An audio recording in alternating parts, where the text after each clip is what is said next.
दिवाली खुशी और समृद्धि का त्योहार है। ये त्योहार बुराई पे अच्छाई की जीत के लिए मनाया जाता है। ये कहानी श्री राम और रावण से जुड़ी है, इसलिए इस त्योहार का महत्व और भी ज्यादा बढ़ जाता है। बहुत साल पहले दशरथ नाम के एक सच्चे राजा थे, जो अपनी 3 पत्नियों और 4 बेटों के साथ अयोध्या नाम की नगरी में राज करते थे। पर राजा दशरथ की एक पत्नी राम से बहुत जलती थी। उन्होंने राम को 14 साल के लिए वनवास यानी कि जंगल में उनको भेज देने की मांग की, ताकि उनका बेटा भरत राजगद्दी पर बैठ सके। राजा अपनी बात के पक्के होने के कारण राम को वनवास पे भेज देते हैं। राम अपनी प्यारी पत्नी सीता और अपने प्रिय भाई लक्ष्मण के साथ वनवास के लिए निकल जाते हैं। कुछ साल वनवास में रहने के बाद एक दिन सूर्पनखा नाम की एक राक्षसी राम को देख के शादी की इच्छा बताती है, पर राम उनसे शादी के लिए मना कर देते हैं और उसे लक्ष्मण के पास जाने के लिए बोलते हैं। लेकिन लक्ष्मण भी सूर्पनखा से शादी के लिए मना कर देते हैं। सूर्पनखा गुस्से में आकर अपना असली रूप लक्ष्मण को दिखाती है, जिसके बाद लक्ष्मण उसकी नाक और कान काट देते हैं। राक्षसी रोते हुए अपने भाई रावण के पास जाती है, जो कोई और नहीं पर लंका का असुर राजा था। रावण गुस्से में आकर राम से बदला लेने की ठान लेते हैं। रावण दूसरे असुरों की मदद लेते हैं, जो एक ओर सुनहरे हिरण का रूप लेकर राम और लक्ष्मण का ध्यान भटकाते हैं, तो दूसरी ओर रावण कुटिया से सीता का अपहरण कर देते हैं। राम और लक्ष्मण वापस आकर सीता को लापता पाते हैं। तब उन्हें पता चलता है कि जब वो यहाँ नहीं थे तब कुछ ना कुछ तो बुरा हुआ है, तो फौरन वो दोनों सीता को ढूंढने के लिए निकल पड़ते हैं। रास्ते में उनको वानरों और भालुओं की सेना मिलती है, जो उनकी मदद करने के लिए तैयार हो जाती है। उनमें से एक वानर का नाम था हनुमान, जिसने राम की हमेशा सेवा करने का प्रण लिया था। अब हनुमान कोई साधारण वानर तो थे नहीं, वो पहाड़ों से ऊंचा उड़ सकते थे और उसमें अलौकिक शक्तियां भी थी। वो एक ही छलांग में पूरा समंदर पार कर सकते थे, इसलिए वो राम के सबसे प्यारे मित्र बन जाते हैं। वो हनुमान ही थे जो रावण की लंका के एक सुंदर बागीचे में सीता को बंधा पाते हैं। हनुमान सीता से वादा करते हैं कि राम उनको छुड़ाने के लिए जल्द ही आएंगे। वो फिर राम के पास सीता का पता लेकर आते हैं, जिसके बाद राम अपनी वानर और भालुओं की सेना को लेकर लंका के लिए रवाना हो जाते हैं। जल्दी ही दोनों शक्तिशाली सेनाओं के बीच में जंग छिड़ जाती है। राम की सेना असुरों की सेनाओं को मार देती है, सिवाय रावण के। इसलिए अब ये जंग सिर्फ राम और रावण के बीच में रह जाती है। राम रावण को अपनी गलती सुधारने का और सीता को लौटाने का एक आखिरी मौका देते हैं, लेकिन रावण तो राम पर हथियारों की बारिश कर देते हैं। राम भी लगातार रावण पर प्रहार करते रहते हैं, पर फिर भी वो रावण को हरा नहीं पाते। आखिर में रावण के भाई विभीषण राम को बताते हैं कि रावण की सबसे बड़ी कमजोरी उसकी नाभि में है, जिसके बाद भगवानों का दिया हुआ तीर राम रावण की नाभि में मारते हैं, जिससे रावण की मृत्यु वहीं हो जाती है। आखिर में राम और उनकी प्यारी पत्नी सीता फिर से एक हो जाते हैं। 14 साल का वनवास पूरा करके राम, सीता और लक्ष्मण अपने घर और अपने राज्य लौट आते हैं। इसलिए हर साल हम रास्तों, घरों और दफ्तरों को दियों से सजाकर दिवाली का त्योहार धूमधाम से मनाते हैं, ठीक उसी तरह जैसे अयोध्या की नगरी राम और सीता के लौटने पर सजी हुई थी।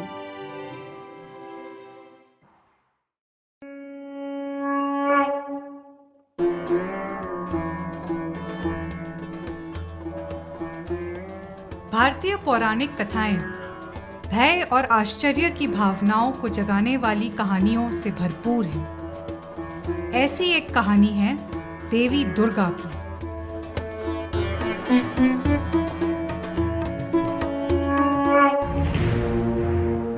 हजारों साल पहले महिषासुर नामक एक अत्याचारी राक्षस था। वो आधा दानव और आधा भैंस था। महिषासुर ने भगवान ब्रह्मा को प्रसन्न करने के लिए हजारों साल तक तपस्या की ताकि वो अमरत्व प्राप्त कर सके। बहुत तपस्या के बाद उसकी योजना सफल हुई। भगवान ब्रह्मा उसके पास आए और उन्होंने कहा, मैं तुम्हारी भक्ति से प्रसन्न हूँ, मांगो तुम्हें क्या वरदान चाहिए। बिना पलक झपकाए अभिमानी महिषासुर ने कहा, प्रभु, मैं चाहता हूं कि कोई भी पुरुष या देव मुझे मार न सके।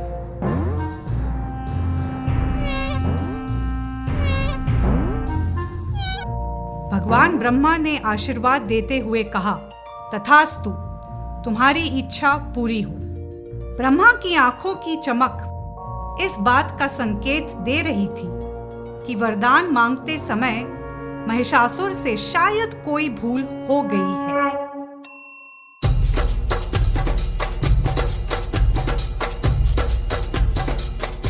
इसके बाद महिषासुर स्वयं को अमर मानने लगा, क्योंकि कोई भी पुरुष या देव उसको मार नहीं सकता था। अपने आक्रोश और अहंकार में महिषासुर ने पृथ्वी को तबाह कर दिया। उसने स्वर्ग से सभी देवताओं को भी भगा दिया।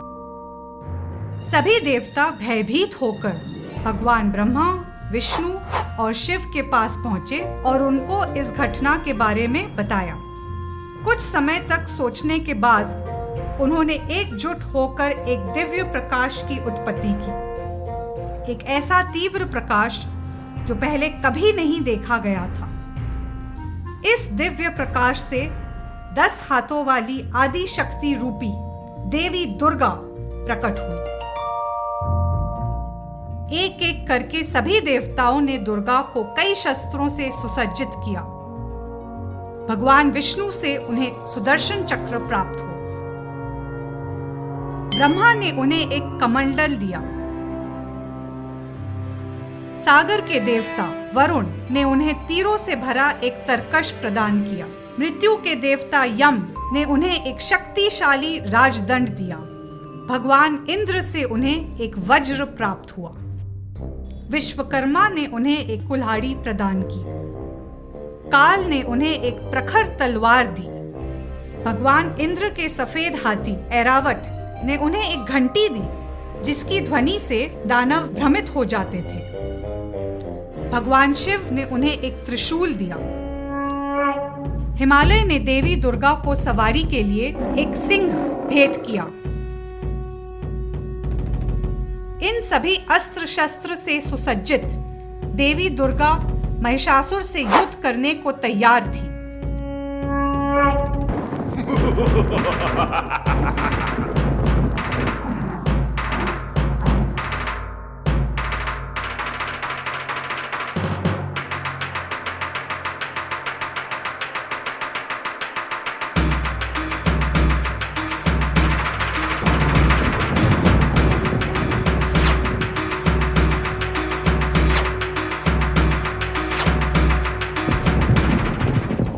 दुर्गा और महिषासुर के बीच 10 दिनों तक घमासान युद्ध चला।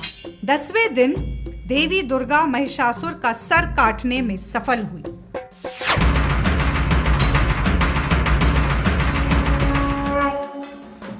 अंततः जीवन का संतुलन वापस ठीक हो गया। इसी विजय को प्रत्येक वर्ष दुर्गा पूजा के रूप में मनाया जाता है। बंगाल में दुर्गा पूजा एक 10 दिनों का महोत्सव होता है। इसी दिन भगवान राम ने रावण का भी वध किया था।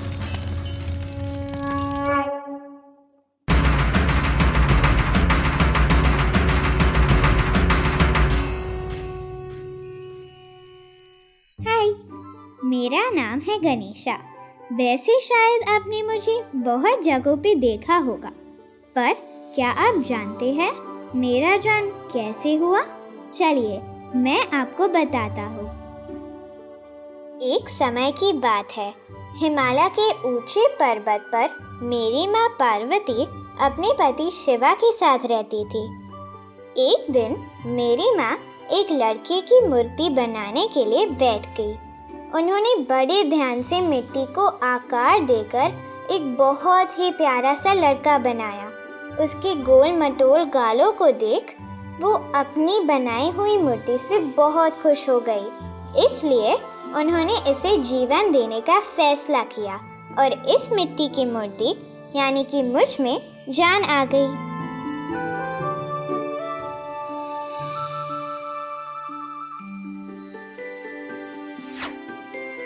पर क्योंकि मेरे माँ के हाथ पैर मैले हो गए थे, उन्होंने स्नान करने का सोचा। मेरे पिता शिवा घर से बाहर थे, इसलिए मेरी माँ ने मुझे दरवाजे पर पहरा देने को कहा और किसी भी अजनबी को भीतर आने से रोकने के लिए कहा। क्योंकि मैं अभी पैदा हुआ था, मैंने शिवा को कभी देखा नहीं था। मैं बाहर एक लकड़ी के साथ खेलने लग गया। तभी एक बड़ा सा नीले रंग का आदमी हमारे घर के सामने आया। ना जाने वो कौन था, मैंने जोर से चिल्लाया, रुक जाओ। उसने कहा, तुम्हारी हिम्मत कैसे हुई मुझे रोकने की? मैं शिवा हूँ। इसके साथ उसने त्रिशूल उठाया और मेरा सर धड़ से अलग कर दिया। शोर सुनकर मेरी माँ घर से बाहर दौड़ते हुए आई और चिल्लाई, यह तुमने मेरे बेटे के साथ क्या किया? मैंने बड़े प्यार से इसे मिट्टी से बनाया था और तुमने इसका सर धड़ से अलग कर दिया। शिवा को लगा वो बड़ी मुसीबत में फंस गए। उन्होंने मेरी माँ को वचन दिया कि वो मेरे लिए एक उचित सर खोजेंगे। फिर वो जंगल की तरफ चले गए। पिश पैश बूम, कई तरह का शोर सुनाई दिया और फिर एक हाथी की आवाज़ आई। कुछ ही समय में शिवा एक हाथी के सर को ले आए और मेरे धड़ पर लगा दिया। इसके बाद उन्होंने मेरे सर पे हाथ लगाया और मुझे बताया कि वो मुझ पर कितना गर्व महसूस कर रहे हैं, क्योंकि मैंने बिना किसी डर के अपनी माँ के आदेशों का पालन किया। और फिर उन्होंने मुझे खुशहाली और तेज दिमाग होने का आशीर्वाद दिया।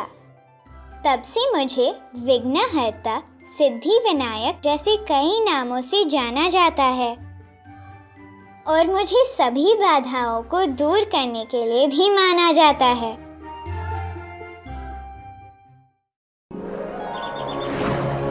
जन्माष्टमी की कहानी।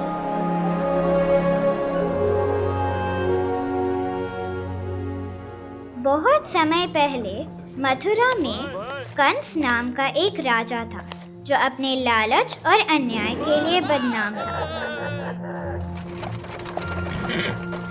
अपनी बहन देवकी की शादी वसुदेव से करने के बाद आसमान में से एक भविष्यवाणी हुई।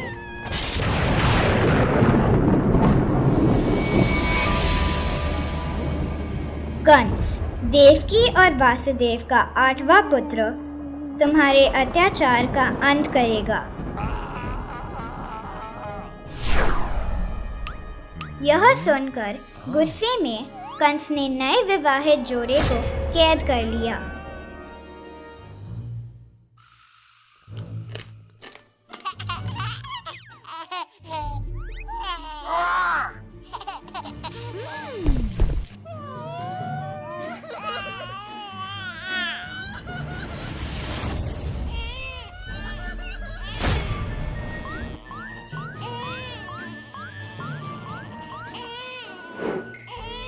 एक के बाद एक कंस ने देवकी के 7 बच्चों को मार दिया।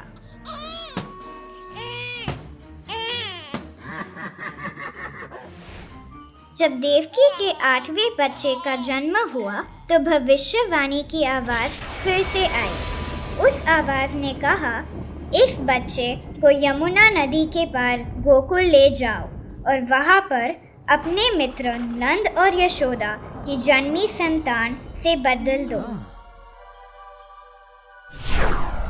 इसके बाद वसुदेव ने देखा कि उनके हाथों की बेड़ियां खुल गई। उन्होंने जल्दी से अपने बच्चे को उठाया और एक टोकरी में डालकर चल पड़े। कारागार के दरवाजे खुद ब खुद खुल गए और सारे पहरेदार गहरी नींद में थे।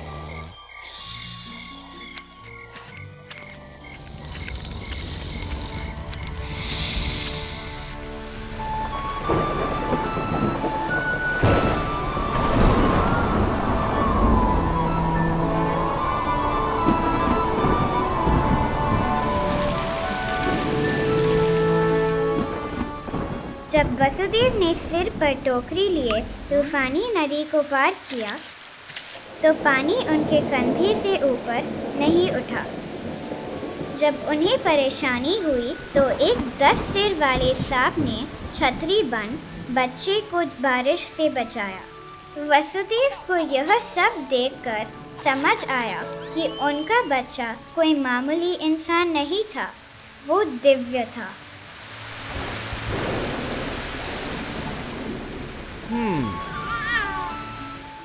नंद के घर पर अपने बेटे को रखकर वसुदेव यशोदा की बेटी को लेकर कारागार लौट आए।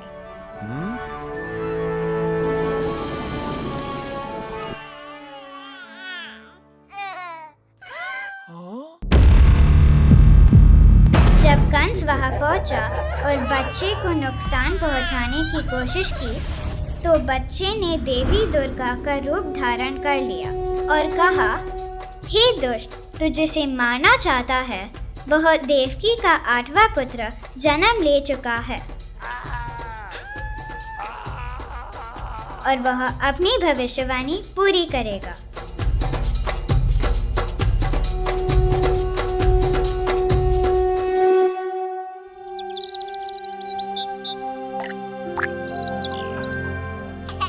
बालक कृष्ण यशोदा द्वारा प्यार से पाले गए और आगे चलकर उन्होंने कंस को मारा और बुराई पर अच्छाई की जीत का प्रतीक बनाया।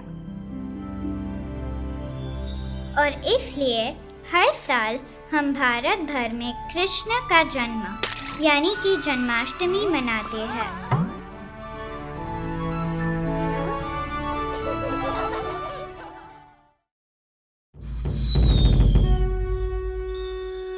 महाशिवरात्रि की कहानी।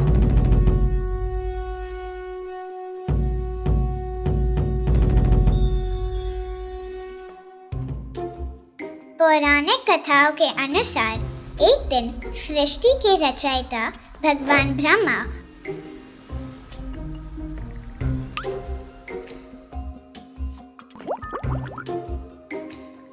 और संसार के रक्षक भगवान विष्णु के बीच में अपनी महानता को लेकर आपसी मतभेद हुई। जब दोनों इस लड़ाई में व्यस्त थे तब अचानक उनके बीच में एक चमकता हुआ लिंगम प्रकट हुआ जो बादलों को चीरता हुआ आकाश की तरफ बढ़ने लगा।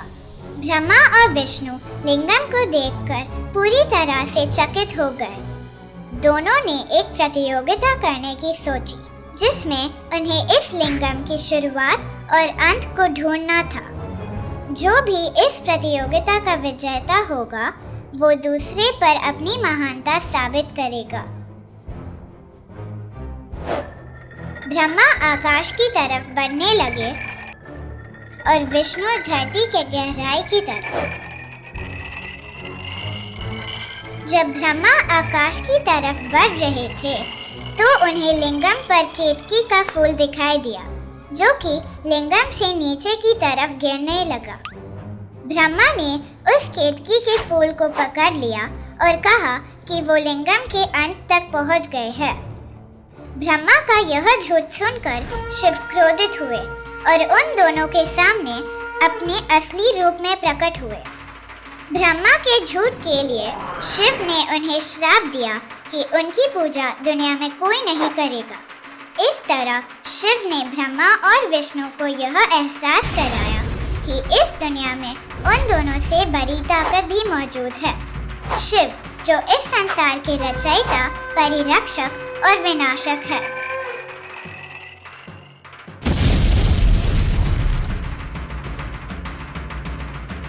पहली बार शिव को लिंगम के रूप में देखा गया था, इसलिए इस दिन को बहुत ही शुभ माना जाता है और महाशिवरात्रि के तौर पे मनाया जाता है। कहानी होली की। ये कहानी है होली की। होली त्योहार का नाम होलिका से मिला, जो कि असुर राज हिरण्यकश्यप की बहन थी। हिरण्यकश्यप को ब्रह्मदेव से एक वरदान मिला कि उसकी मृत्यु न किसी मनुष्य से होगी न किसी जानवर से, न वो अंदर मरेगा न बाहर। इस वरदान को पाकर हिरण्यकश्यप ने अपनी प्रजा को कहा कि वो सिर्फ उसकी पूजा करे, न किसी भगवान की। लेकिन उसके अपने ही बेटे प्रहलाद ने भगवान विष्णु की पूजा जारी रखी। इससे हिरण्यकश्यप बहुत क्रोधित हुआ। उसने प्रहलाद को पहाड़ से नीचे फेंक दिया, परंतु उसे कुछ नहीं हुआ।